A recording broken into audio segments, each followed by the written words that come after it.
Hey there and welcome. Are you a woman who is unapologetically ambitious, but you're also deeply focused on honoring God, loving your family well, and pursuing meaningful work? Well, you've come to the right place. My name is Dana Byers, and you and I are going to be fast friends. Let's get started. Before we get started today, I want to take just a moment to share with you a comment from one of my clients. She said, I am a couple of months removed from my last coaching session, and I still find myself regularly using strategies and techniques that I learned during my time with Dana. She wasn't just a short-term coach. She taught me how to coach myself for the long term. Thank you, Tracy, for those lovely words. It is so fun to get to work with you. If you'd like to learn about what it looks like to work with me, go to danabuyerscoaching.com/getcoached. Well, hey there, everyone. Welcome to another episode of Been There, Learned That. And today we're doing one of my favorite things, and that is to introduce you to someone I think a lot of, someone I've known a long time. She is an incredible woman, a great leader, and she is a coach. So you are in for a treat today. I invited my friend Makeda Pennycooke to come have a conversation with us about, of course, how she coaches, what she coaches about, but whatever we talk about, it's going to be great. I'm just telling you, the handful of conversations over the years that we've had have really been energizing to me, encouraging to me. Makeda is good to just kind of drop a comment that you find yourself thinking about down the road. So listen up. You're probably going to want to listen to this one a second time. I can tell you that now, even before we really finish recording. Makeda, welcome to the podcast. Hi, Dana, and hello, everyone. Thank you so much for having me. I'm excited for our conversation today. Really looking forward to it. Me too. Me too. And I want to start by giving our listeners a little bit of context.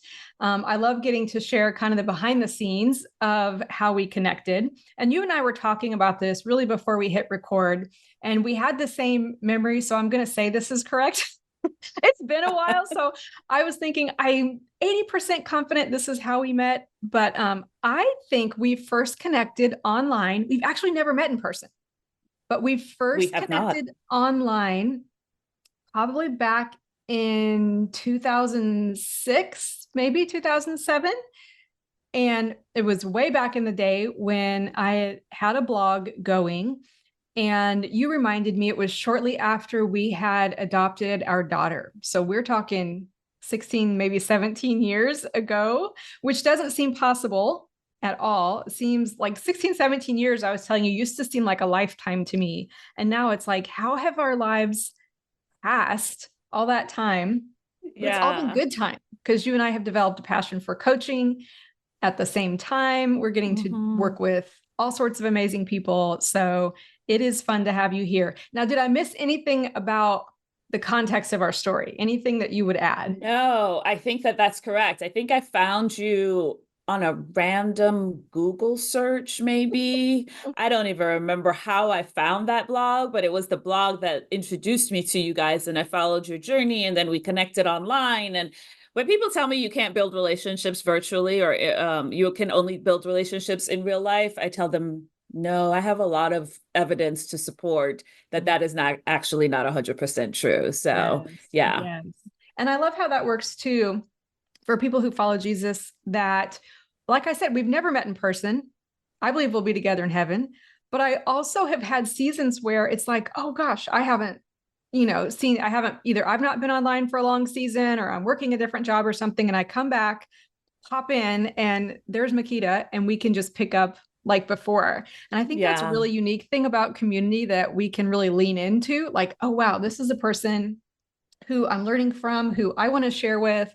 And also, you're certainly someone who I know has a wealth of wisdom to share with the community today. So let's just kind of dive into a conversation to keep in mind what it looks like to coach people, as you would say, through the messy middle.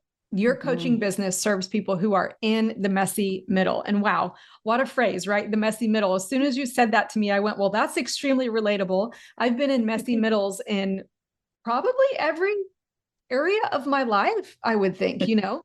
Yeah. So, first of all, what led you to doing this work? hmm yeah, I love that phrase, the messy middle. I can't take credit for having created it or coming up with it. I just thought it really embodied the space that I feel like my genius lives. So, what led me to this work? I've been a coach now for 10 years. No, Wow. 11 years. Yeah, I got Wow. certified in 2013. At the time, I was on staff at a church, and through a variety of circumstances and situations, I made the decisions to transition from being on staff at that church, largely because I was starting to ask myself some theological questions that I felt I couldn't fully explore while I was on team. Yeah. And the decision to leave that organization really dropped me into this really disruptive, chaotic, full on middle of the storm sort of space, as my theology, my faith in God always remained, but sort of what that expression looked like started to shift and evolve. And I spent 5 years. The best way I could describe it is I'm in the middle of the ocean. There is a category 5 hurricane blowing around me. I'm trying to move from one boat to another boat. Neither boat is anchored. And at any point, I'm going to fall in the ocean and die. That's how I felt for 5 years. Yeah. Fun times, fun times. So there was a lot of changes that I was navigating during that season. I was transitioning into being an entrepreneur, which I had never imagined I would become an entrepreneur. I was becoming a coach, and though coaching was my normal leadership style, is my natural leadership style, I had never actually done that as like in its official capacity. And then there were these changes around how I lived out my faith that was also happening. So it's having all these big, huge changes that were happening in my life. And as I came through that, so as I got on the other side of that 5 year period, it would take me another couple of years to really feel like I had my legs underneath me again. And in sort of thinking about what that season was like, I realized that that's what change is. Change is this incredibly disruptive thing that happens in our lives. Sometimes it's a small change. I change houses, right? Sometimes it's a huge change. I am getting divorced or something major is happening. But either way, the space between what was and what is not yet, that middle is what I call the messy middle. And I realized that having walked through that very significant messy middle, but also looking back over my life of seeing places where I've had a lot of messy middles, I realized that I had developed some tools and practices that supported me through that messy middle. And I realized that I could share that with other people and come alongside people as they navigate that space, that messy middle. And the challenge is that I can't tell you that the messy middle is going to last, hopefully not 5 years, but also probably not 5 days, right? And so in my work, that is my genius lives in that space. And it is a privilege that I feel I have when I get to walk alongside people through the messy middle. So that was the very long answer to your very Well, short question. but it's such a powerful answer because, well, two things. One, I think you gave a great explanation. Like you brought practicality, clarity to what really the messy middle is.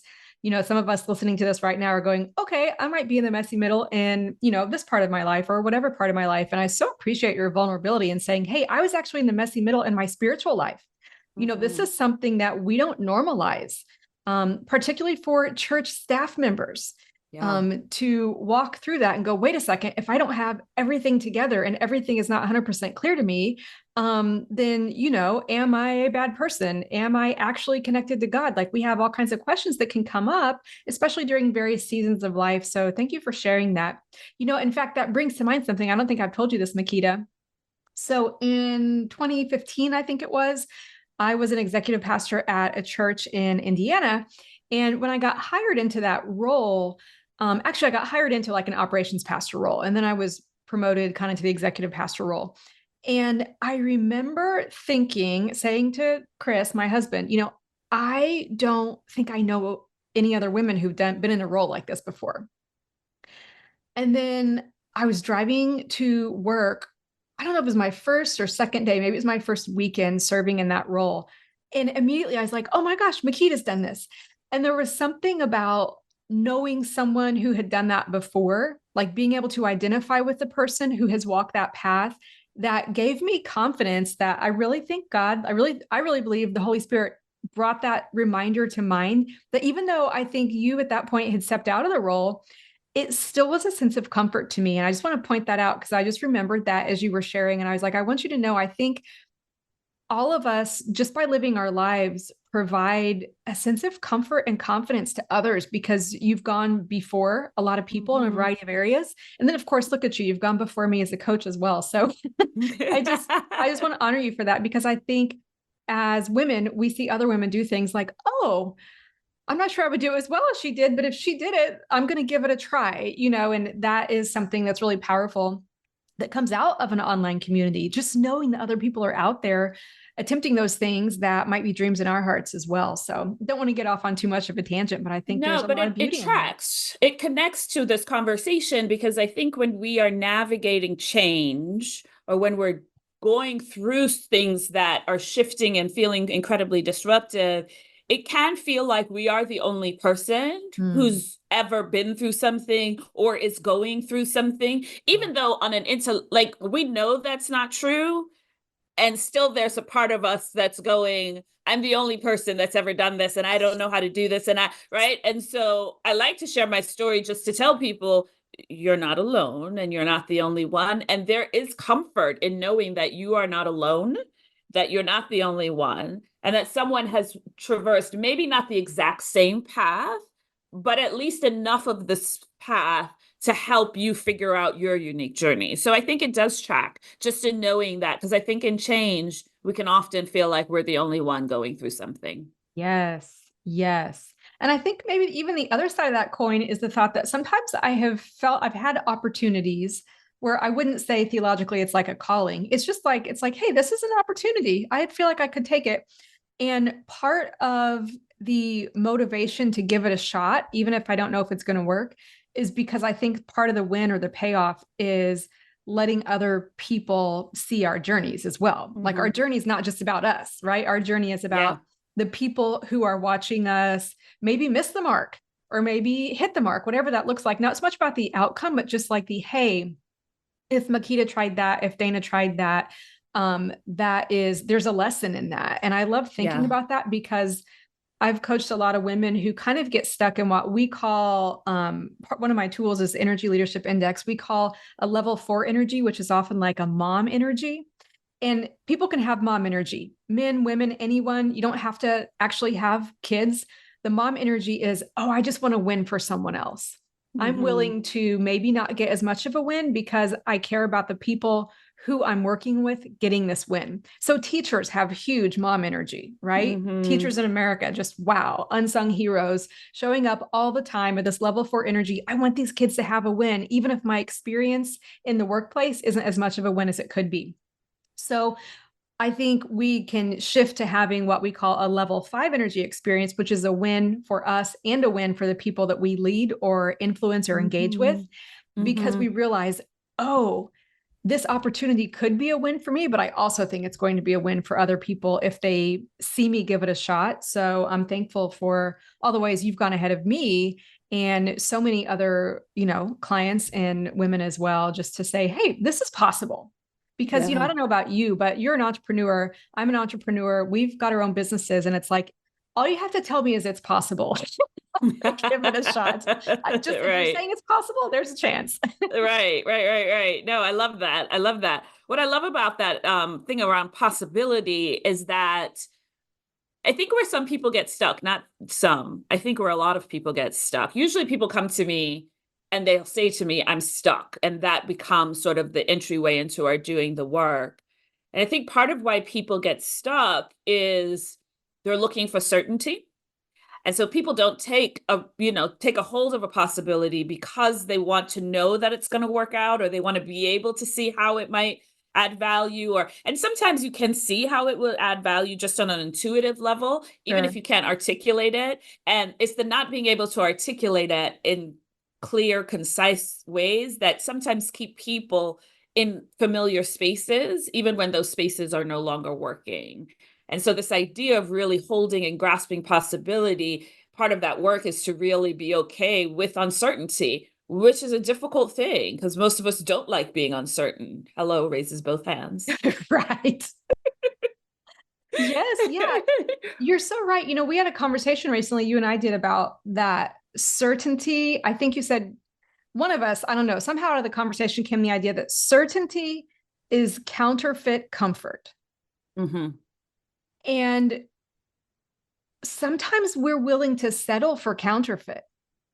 Like, I mean, Mm-hmm. I know I have felt that in seasons, like, oh, I am willing to believe something that I don't know is actually certain. I will tell myself it's certain so I can sleep at night, or so I can, I don't know, shut it out of my brain or ignore it or whatever. Mm-hmm. And it's really hard to come to terms with that. But I also think, especially, I know you've experienced this, I'm sure, with clients and maybe even in your own life. I sure have. When I get to that point of reckoning of, I'm seeking certainty more than I am growth. Like, I am Mm-hmm. I'm pushing back against the opportunity to change because I'm so afraid of what that might mean. And I Mm-hmm. know I'm being like really vague as I say that, but that's been my scenario in seasons when we've moved, or maybe, starting a business, changing churches. I mean, all kinds of things like that are just like, Mm-hmm.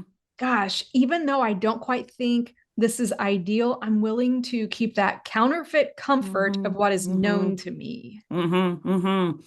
Yeah. So I have a couple of thoughts. Let's My hear it. thoughts come in pairs. So you'll hear me say that a lot today, probably. All right. So my first thought is sometimes the pain we know is better than the joy we don't know. I'm Mm. going to say that again. Sometimes the pain we know is better than the joy we don't know. What do I mean by that? There comes a point where we know something isn't working. We know this is no longer a fit. We know that this is no longer a space that is going to allow me to thrive and grow. We know that. We feel the ache of that.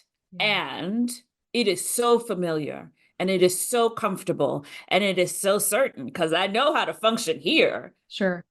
And if I go out of there and I come over here, sure, maybe there's joy and maybe there's possibility and maybe there's magic, but also maybe there's pain and maybe there's disappointment and maybe there's heartache over there. I don't want to do that. So I'm just going to hang out right where I am because Yeah. this is familiar. I know how to function right here, which brings me to my second thought, which is we know this. What I'm about to say is not earth shattering. The magic, all of the magic in life lives outside of our comfort zone. It lives in the space of the uncertainty and the not knowing. And that is hard. That is so hard to hold that in your heart and in your body as true.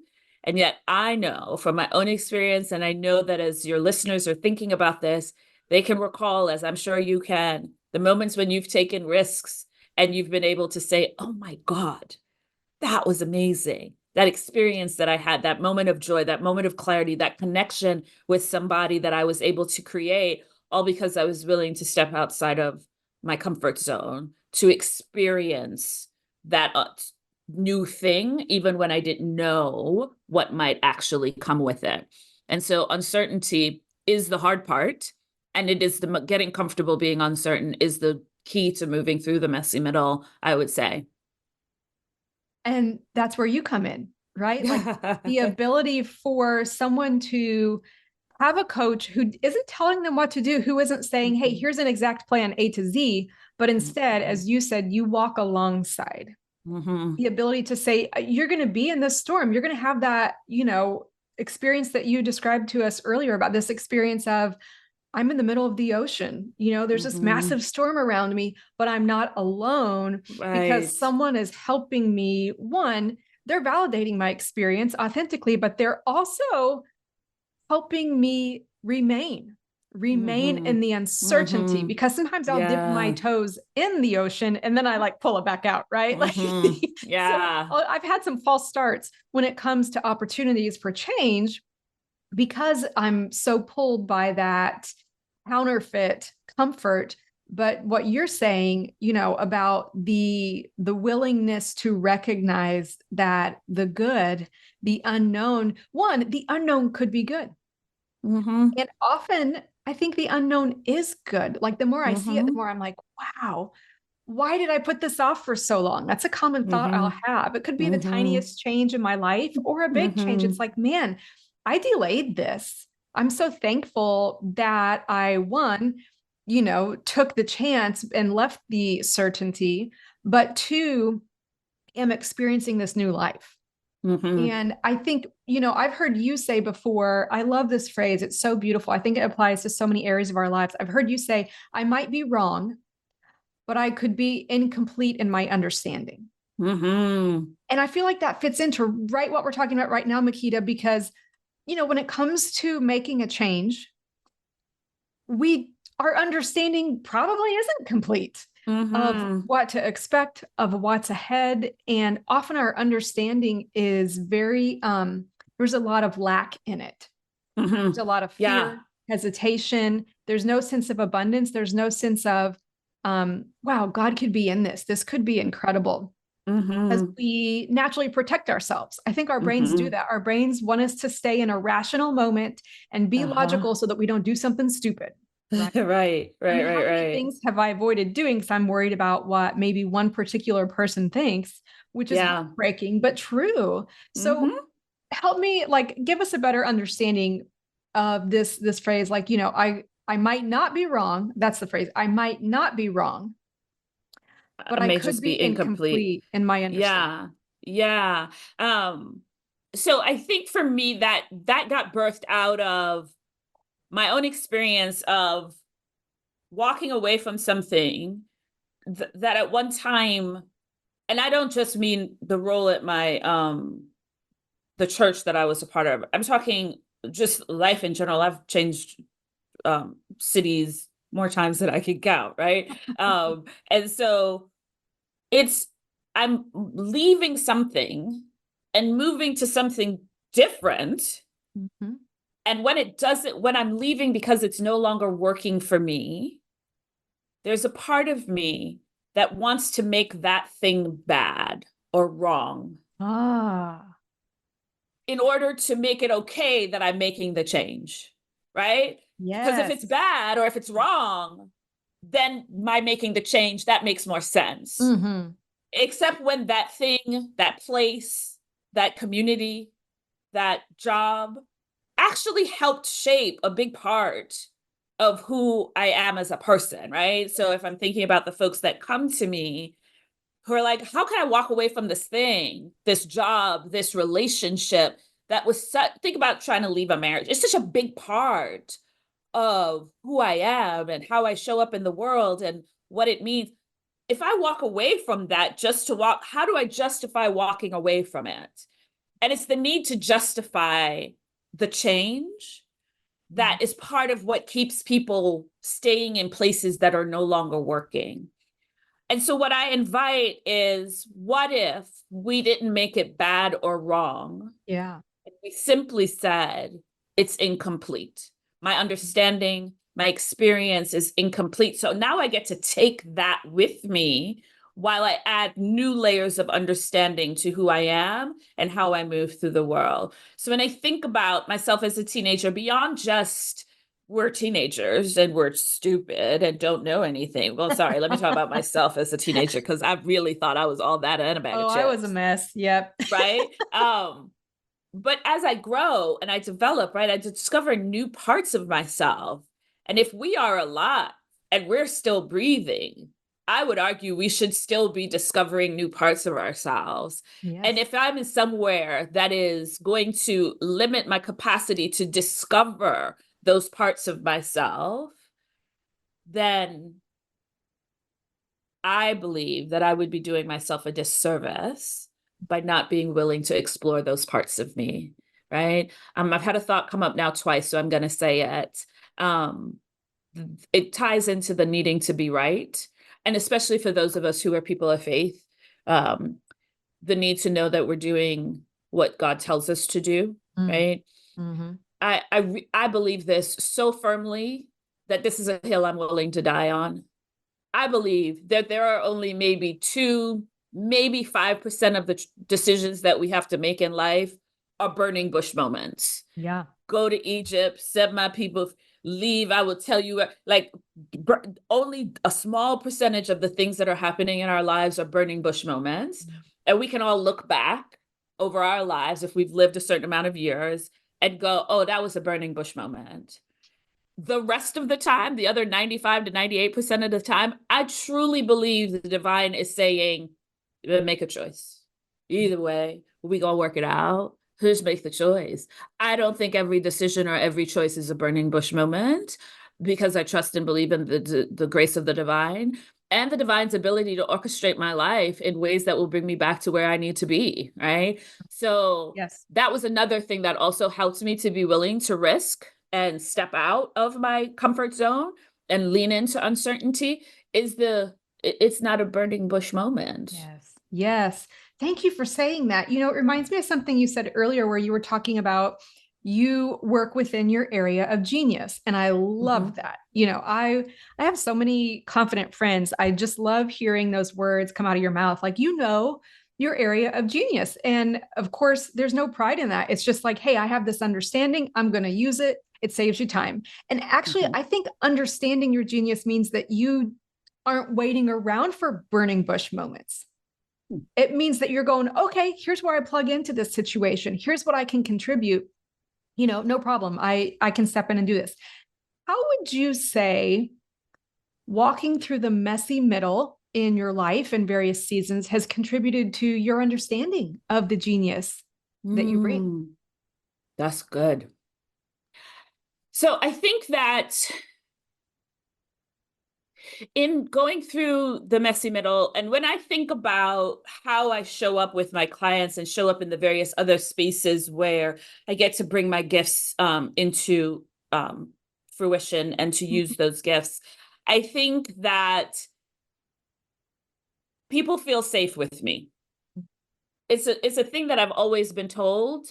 And having walked through some really challenging things in my life, when people come to me, I very rarely has someone said something and I've been like, oh, I'm completely shocked by that, right? Like, No, that's never do good. I have that thought, Good. right? Mm-hmm. I also know that I faced a lot of judgment for some of the choices that I made, the shifts that I made as a result of going through that space.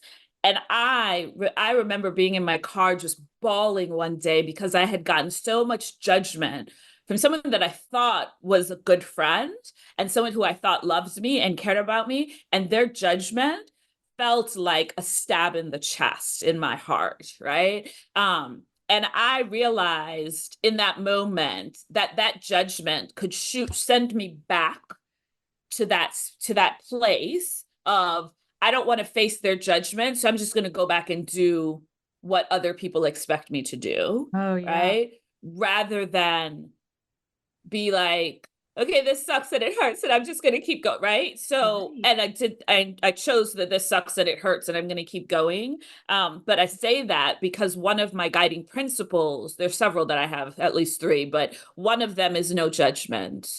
No judgment, right? I'm not judging you ever. And I'm going to really invite you not to judge yourself, right? So stay out of judgment, because judgment will move us nowhere.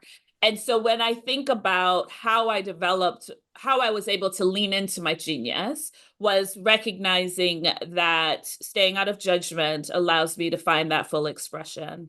It's recognizing that when I had people come alongside me, people who were strangers to me when I started this journey, strangers, didn't know them, and they walked with me through that space and the difference that that made. And I recognize that my ability to be a safe space for people is the gift that allows me to come along and walk beside them as they navigate that space. Because I am not a travel agent, I am a tour guide. I'm going Mhm. to come alongside Yeah, you yeah, in yeah. your work. or in your journey. Because I know the difference between telling somebody where to go and walking with someone to where they need to go. By not determining what the path needs to be for them, but walking it as it unfolds. So I would say my own messy middle helped me remember that I am a safe space. It helped me lean into don't be judgy, don't judge, right? Because judgment shuts us down and limits learning. We don't learn when we're in judgment, and truth doesn't come when we're in judgment. So staying out of judgment, right? And also lots of permission giving. I had to give myself a lot of permission as I was walking through the messy middle and helping others. I'm not giving people permission, but I'm helping people learn how to give themselves permission so that they can walk through that. I think those would probably be the top. Oh, and making friends with fear. Mm. Learning to be friends with fear. Yeah. Yeah. Yeah. Yeah. Those were probably the big things that really helped me learn to walk through, which then helps me be able to lean into that particular genius that I have of walking with people through that messy middle. I'm not sure. Did that answer your question? I feel like it did, but Absolutely. Your answer is incredible because as I'm listening to you share, Makeda, I'm thinking literally, this is someone who has submitted herself to the messy middle, not just been Mhm. like, okay, I'm doing it. Like you submitted to it. Like, God, Uh-huh. hands open, I'm Mhm. trusting you with this. And Mhm. I like to use the phrase, I like to use the term paycheck. And when I say Mhm. paycheck, I don't mean it has anything to do with money. Like the Right. dividend, the paycheck of you Uh-huh. walking, like making friends with fear, you walking through the experience of being judged for making some Mhm. decisions in your life. Mhm. Um, Mhm. the dividend, the paycheck of that is the understanding of the Mhm. genius that you bring and Mhm. your ability to communicate that with such clarity that I'm sure women, men, people are listening to you right now going, man, I wish I had that clarity. And so Mhm. I don't want to be prescriptive, but I do want to at least say your willingness to make friends with fear, your willingness to get in the messy middle, to leave your comfort zone, to recognize that you might be incomplete in your understanding for what's ahead is what gets you to what you've just expressed to us, the Mhm. understanding of the genius. And I want to make a side note here because I always take the opportunity to get on a little bit of a soapbox about this when I can. And that is that, for people who follow Jesus and people who are in the church, I have heard a lot that self-awareness is overrated. If we focus on self-awareness, we worship ourselves and we take our focus off God.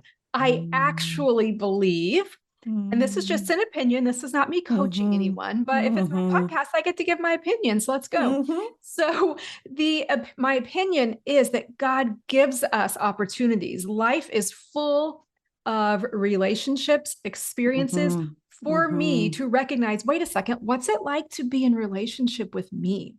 I Mhm. might not be wrong, but Yeah. I could be incomplete in my understanding. Yeah. Therefore, if I lean into, in our case with you and me, if we lean into being coached, if we lean into our community, if we lean into those things, there could be insight there that actually we get to run with, understand Mhm. our genius better that God gave us. We Mhm. aren't being prideful about it, Mhm. but we understand it so that we can show up in a way that brings more impact. And the last thing that comes to mind with what you said, Makeda, you explained it. You said it very lightly. Like you were just like, so I get to show up and not judge people. So that says to me that you are a woman who, when you sit down to work, when you're connecting with your clients, there's not significant pressure on you. You just show up. Like you, Mhm. you bring what you have to offer and you don't have to manufacture anything. And Mhm. this is something else I'm really passionate about. Like, yes, there are parts of our jobs, I'm sure all of us, me, maybe you, certainly our listeners, there are parts of our jobs that are not our favorite things. Mhm. But our life training experience of walking through the messy middle allows us to show up and support others. And so you happen to Mhm. do that for a living. I think there are a lot of people who maybe are doing that as a middle manager somewhere, right? Mhm. Like they get Yeah. to show up and be themselves. And we can remove that pressure from Mhm. like from that sense of needing to perform. Mhm. And it Yeah. allows us to have this light, easy, abundant approach And Mm-hmm. that's where the change happens because we create that Yeah. environment. We create that environment for other people. And I feel that in your answer. And I think that's so beautiful. If Yeah. I could, if there was something I could give everyone listening right now, it would be that sense of I don't have to perform. I understand who I believe I'm made to be, and I can Mm-hmm. just lean into that and show up, Mm-hmm. whether it's in a Mm-hmm. volunteer role, a place Mm-hmm. where I get paid, at the dining room table, you name it. I Mm-hmm. get to be that person. So thank you for that. You said, did that answer your question? Oh, heck yes, it did. It's just a great, it's just um, like clarity you have. you've said a couple of things that I'd like to tug if I can. Mm, absolutely. So again, thoughts coming pairs. So we'll see how much of these thoughts. I think I've got three. We'll see if I hold on to them. So the first thought I have around this idea around self-awareness is selfish and bad. I heard this statement recently, and I promise it's just going to stay with me. The person said there is a difference between living for yourself and living as yourself. Oh, yeah. I'm going to say that again. Oh, it's There is a good. difference between living for yourself versus living as yourself, right? Great. We think self-awareness is, I'm just going to be, this is just who I am, and I don't care about nobody and blah, blah. That's living for yourself, right? Yes. What self-awareness allows me to do is to show up as myself, right? The best leaders are those who are self-aware and willing to self-regulate. Mm. That means I need to be aware of my own tendencies as a leader and think about how that impacts how I show up. And if I am living as myself, that means I am living out the essence of who I am and who the divine has made me to be. Which Yes. brings me to the second point, which is one of the driving principles that drives my work is this idea that is a seed of greatness that has been divinely planted into each one of us. And it is the responsibility of our lifetime to rise into that greatness. It is the responsibility of our lifetime to rise into the greatness that has been divinely planted into us, and nobody gets to determine what that greatness is except you and the divine, because that looks different for each person. And there is I read a devotional years ago and it has stayed with me. It was a physician who was writing this particular devotional. And I can't remember if he was a cardiothoracic surgeon or if he was a neurosurgeon. But either way, he was a surgeon that worked on one of the three things that are critical for us to remain alive, Sure. right? Yeah. Right? And this gentleman said that every time he walks into the operating room, he feels the delight of God Mm. Mm. because he was doing the thing which, for that moment in his life, he knew he was meant to be doing. Ah, He won't always be neurosurgeon, cardiothoracic surgeon, whatever it was, right? But yeah. for that moment in time, Mm. that's the thing he was divinely ordained to be doing, right? I, for me, my work is done in partnership with the divine. Every client session, every facilitation that I do when I stand in front of a room full of people, before I get up and do the thing or as I start my day, you and me, today I get an opportunity to delight you in Yeah. this work. Mm. I get a chance to delight you. And may you speak in me, to me, and through me. That is my breath prayer because I believe I do my work in partnership with the divine. Do I use God speak in my sessions? No. Do I still believe the divine is showing up every single time? Yes. Because there are times when things come out of my mouth that I'm like, ooh, that's good. I should probably write that down because that did not come from me. Or a question will pop in my mind to ask a Yeah. client, and I'll say the thing that I sense I heard, and I'll watch because I do all my sessions virtually. I'll watch the aha come. I'll watch the revelation fall. I will watch the moment where they go, oh, we've all had that moment, Sure. right? Yes. So I do not show up with arrogance. I don't show up with I'm big and bad. But what I do show up with is a certainty that this is me. God and I are in this. The divine and I, we're doing this together. And I'm certain about the skills that I have. And today, those skills are being asked to be expressed in this way. Tomorrow that could look different. 10 years from now, it will look different. 10 years Yeah. from now, hopefully I'm sitting on somebody's beach, but Right. you know, like, and so the thing I really wanted to just lean into here is this idea that self-awareness is about discovering the greatness that you have and leaning into that as an expression of gratitude Mm. and as an opportunity to delight the divine.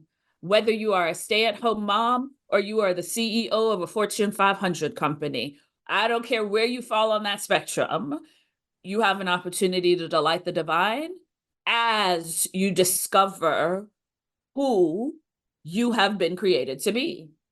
And nobody, and let me be clear, nobody can tell you what that is. You have to discover that. I know that there are a lot of people who want to tell you who you are. They want Yes. to tell you how you should function. They want to tell you what you should do. Lots of people want to do that. And what True. I know with absolute certainty is that wisdom comes from within. That Mm. wisdom will never be found outside of you. It will only be found inside of you. And now I will step off my soapbox. Makeda, thank you so, so much for sharing those thoughts. It kind of leads to a natural transition that the last thing I want to talk about is your most recent offering that I, of course, took advantage of, which is the moving through change exercise that you created. Yeah, I yeah. downloaded and walked through that a bit ago, and I was like, you know what? It's time to make sure I reconnect with Makeda. One, to show appreciation, specifically because it's that tool, that exercise, personally helped me as I navigate adjusting, my approach to parenting. I'll always be a mom, but I need to show up in a different way in my kids' lives now. It would be toxic and inappropriate to parent them as young adults the way I did when they were 2 and 3, right? So, like, Yeah. I'm still in this role I was in when you and I met years ago, but it looks very different now. Like you said, over Right. time, these things change. So the moving through change helped me as I thought about how do I lean further into their young adult lives? I want to be present. I want to show up and be engaged, but I'm also trying to gain awareness like what's helpful to them, what's not helpful to them. It encouraged me actually to get some feedback actually from one of my kids who really meant well, gave me just clarity about like, hey, this would actually be more helpful instead of doing this. And I'm like, great, good to know. I need that because we're going to be in relationship as long as I have breath in my lungs. So as I thought about that, I thought the question I wanted to ask you is when it comes to, moving through the change cycle, which you created, what are some assumptions or behaviors that those of us listening that we might be making that actually hinder our journey through change? Such a great question. All right, so let me walk people through this change cycle Mhm. real quickly. Okay. So this, what I'm about to name or share is something that I created based on what I experienced and what I watched my clients work through. And so I love easy. I really love easy. So the change cycle is 5 E's, the 5 E's of the change cycle. So the first E is the event. So something happens that's going to pop you into the cycle. You get a new job, you move houses, something happens that pops you into the cycle. So that's the event. The second piece is the emotions. All kinds of emotions are going to show up: fear, doubt, joy, happiness. You're going to run the full gamut, guilt, all of it is going to show up. And the emotions piece is a lot of the pieces that can be overwhelming for people because you do tend to get overwhelmed with the emotions when they show up.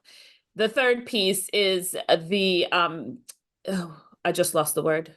Explore. Thank you. Because I was rushing to enlightenment. I'm like, nope, we're not at enlightenment yet, First, Makeda. we So got the to explore. exploration phase, right, got to explore. And so the exploration phase is where you're processing the emotions, really trying to think about what will this change mean for me? What might be available to me here? What opportunities could this create? There's lots of exploring that is happening. And then you get to the enlightenment phase where it's I have the ahas. I have okay, I see it. Okay, that makes sense. And these ahas, I'm not talking necessarily big ones. They could be little ahas. Yeah. But what they do is those things that you get in the enlightenment phase move you through to being able to embrace the change and then be able to move your way through. Now, I just walk that through in a very cyclical, linear fashion, right? And that's not how change works, right? You're going to bounce around that cycle as you walk through it, right? So Yeah. it's not like, Yeah. okay, I'm in the emotions phase and now I'm exploring and now I'm ready. No, you're going to start exploring and then you're going to be back in the emotions, or you're going to have enlightenment and some new emotions are going to come. And so you're going to pop around in them. Where I see people get in trouble, you asked me about some of the behaviors that I feel can get people in trouble. The first we've already talked about, which is the need for certainty. And Yeah. people are like, I can't get to embrace until I'm certain about what's going to happen, right? I need to know exactly what's going to happen so I can have a plan. And then it would be helpful if I had a backup plan. And then if it would be really, really helpful if I had a backup to the backup plan. Yeah. Now, that was me when I was like beginning to like come out from underneath. I just remember back in 2018.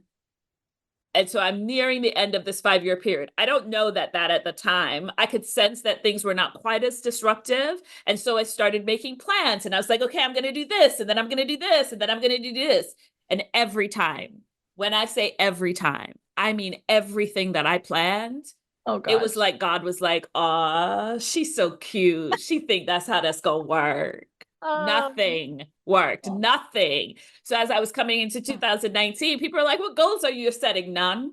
I'm mm, doing nothing because I mm, just spent an entire year trying to make things happen, and God laughed at me. mm, I learned an important lesson there, though, which was plan, but hold loosely. Hold it yes. loosely, right? I don't have time to walk through what that means, but that was a big learning, which helped me to drop into the be okay with the uncertainty pieces of it. The other thing that people, behaviors that people have is fear, and the Mm, ways that fear become, the voice of fear gets really loud. And so then they, in an effort to silence the fear, they stay where they are mm, and they don't keep moving. And what I like to say is, short of your life being in danger, fear is almost always pointing you in the direction you need to go. Fear is your North Star. It is telling you where to go because fear stands on the edge of our comfort zone. It's the sentinel, the guard at the edge of our comfort zone that's saying, stay here. It's familiar here. Don't go there. And I say, walk towards your fear because that's where you're going to find the magic. And so the need for certainty, the need to not feel fear, and the need um, to be right and to stay safe mm, is another thing. And the safety piece is huge, right? And so part mm, of what I do in my work is help people find the tools around them that are going to help them to stay safe as they walk through the messy middle. So if I had to pick the top 3 things that I find get in the way, those would be them: the need for certainty, the fear of what is going to happen, and feeling unsafe, which is true. All of those things are real. None of those things are things to be ignored. They're things to find strategies and tools around. And that's what I do in my work so folks can keep moving forward. Thank you for bringing so much clarity to that, Makeda. As you're sharing that, I feel myself just nodding over and over, like, oh my gosh, yes, I can see that in my life as well. How those top 3 have certainly played out when I've been in the messy middle. And I think what I really sense you're doing is you're showing us it's not an easy experience, but we can simplify it. We can even have the awareness of, okay, this is where I'm at right now. It makes sense that I feel this way. If this fear, like you said, apart from like running into danger, which is not wise, but if this fear is actually something I could befriend in an appropriate way, what would I lean into? Like, what would that look Mm-hmm. like? And I think the coach Mm-hmm. in me is just getting very excited thinking about how you've brought clarity to this, because I know as people listen, they're going to hear themselves in your story. They're hearing themselves in what you've just laid out for us.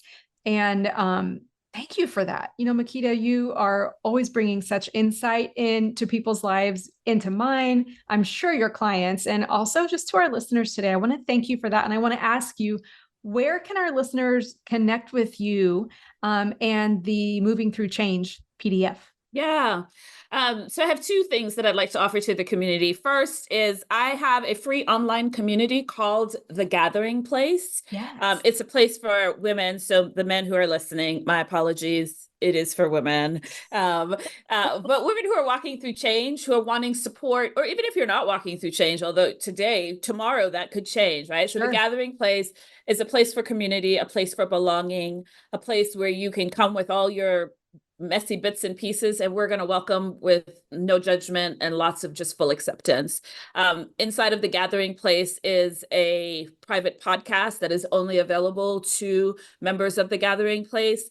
We're currently on hiatus for the summer. Season 2 will launch in the fall, which at the time that we're recording this, Mhm. there are no new episodes, but by the time it goes live, there will be new episodes up in the Yeah. Gathering Place. I also offer inside of the Gathering Place a monthly Q&A call, coaching call. It's an opportunity for you to get support around anything that you might be walking through. And then I offer a free quarterly training on a variety of topics. There are tons of tools and strategies, tips, tools, and strategies that are already in there. So I would love for any woman or woman identifying person who would like to be a part of the Gathering Place. It's makedapennycooke.com/ the Gathering Place, and you can sign up there. And then I also would love to offer your community, at least for the next 30 days from the when this gets released, to get moving through change workbook at no cost. Amazing. Thank you, You'll need Makeda. to use the code BTLT. Been there, learned that. So you'll need to use the code BTLT for you to get it. But it will be available 30 days after this goes live. And I'd love to offer that to the community. Makeda, thank you so much for your generosity in offering this free to the community, and also just your generosity of sharing your story, spending time with us today, pouring in to others. I am grateful for you. And I know this time is really going to enrich a lot of people who are listening to this podcast, not only now as it comes out today, but also into the future. So I'm grateful to you. And I'm grateful to our listeners. Those of you who are here listening today, you have been confronted with what might be some difficult truths. And I'm very happy for you. I think that, when we're confronted with those difficult truths, we have to make a choice. And so I wouldn't be a natural coach if I didn't just wrap up today saying, hey, you've got a choice ahead of you. You've got a choice to engage in the messy middle, or you've got a choice to remain in the counterfeit comfort. If you are looking to engage in the messy middle, Makeda would be an incredible person to engage with about this. I am so glad that you're going to give it a shot. I believe you will. I believe you're going to move towards the fear that's in front of you, and you will build confidence and an understanding of your genius as you step out in faith. All right. Well, that's it for this episode of Been There, Learned That. We'll see you on the next one. Thank you, Dana. Thank you, Makeda. Hey there, podcast fam. Can I share with you something that is close to my heart? It is my email list community. Here, I pour out my thoughts on leadership, on parenting, entrepreneurship, and Jesus. It's where we engage and grow together. If that resonates with you, join us. Just head on over to danabyers.coaching.com and sign up to receive my insights a couple of times each week. Let's journey together.